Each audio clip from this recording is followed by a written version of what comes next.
থাকবে আপনার কাছে যে ছাত্রদের প্রথমে কোটা আন্দোলন নিয়ে মানে রাস্তায় নেমেছিল, কিন্তু পরবর্তীতে যে সরকারও নেমে গেল যখন তারা এক দাবি এক দফা দিল যে সরকারকেও নামতে হবে, এটার জন্য কি ছাত্ররা প্রস্তুত ছিল কিনা একটু আপনি বলবেন। আচ্ছা, প্রথমত আপনি যদি আমাকে বলেন যে যারা নেতৃত্ব দিয়েছে, যাদেরকে সামনে আপনি দেখছেন না, জি, তারা প্রস্তুত ছিল কি? হ্যাঁ, তারা প্রস্তুত ছিল।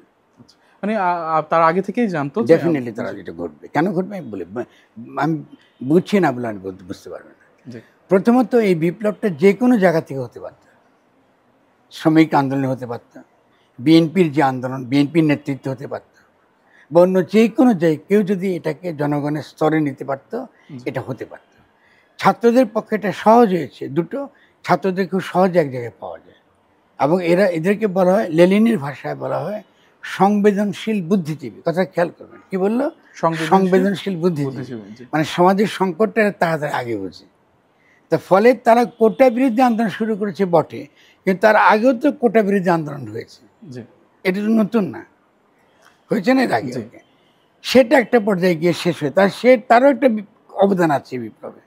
মানে তার ক্ষেত্রগুলো প্রস্তুত ছিল, কিন্তু এই যে নেতৃত্ব যে এটা সম্পর্কে অবহিত, বাংলাদেশের পরিস্থিতি সম্পর্কে অবহিত, তাহলে তারা অত্যন্ত পরিকল্পিতভাবেই তারা এগিয়ে গেছে। কোনো রাজনৈতিক দলের সঙ্গে তারা যুক্ত ছিল না, জি। কিন্তু রাজনৈতিক দলের কিছু গুরুত্বপূর্ণ ভূমিকা আছে। এটা আমি পরে ব্যাখ্যা করে বলছি আপনাকে।